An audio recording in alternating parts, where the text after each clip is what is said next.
मैंने किया सुबह सुबह किचन में वेलकम और कर दी सब्जी की तैयारी, क्योंकि मैं हूँ सुंदर और सुशील सी नारी। तो मैंने फटाफट से दाल बनने रख दी थी उधर गैस पे, और मैं सोच रही थी क्या डालूं क्या नहीं डालूं, लहसुन भी डालूं दाल में या फिर प्याज ही प्याज डालूं। तो मैंने प्याज निकाल के छीलने रखी, इतने में देखा पानी आ रहा है, तो मैं फटाफट से पापा के नहाने के लिए रख रही थी पानी भर के।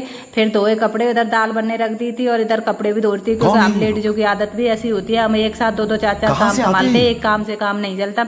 तो फटाफट से कपड़े धो के आई, इतने में देखा दाल बन के तैयार हो चुकी थी मेरी। तो मैं दाल बन के तैयार हो गई, इतने में मैंने देखा तो फटाफट से मैं आई अंदर किचन में और मैंने छोंक लगाया। देखा तो मेरी प्याज और हरी मिर्च तो कटी रखी थी, बाकी मेरे को छोंक ही लगाना था। केवल हींग डाली मैंने कच्ची, क्योंकि मैं तेल में कम भूनती हूँ, क्योंकि खुशबू उड़ जाती है। मैं डायरेक्ट कच्ची हींग डालने के बाद और मैं लगा रही थी बढ़िया तरीके से दाल में छोंक, क्योंकि छोंक लगाने के बाद दाल का कुछ स्वाद ही अलग हो जाता है। फिर अयान बोल रहा था मम्मा मेरे को नवाओ, तो मैं अयान को नवा रही थी। नवाने के बाद अयान को ये चाहिए तो मम्मा से कर रहा था, इस वजह से प्यार।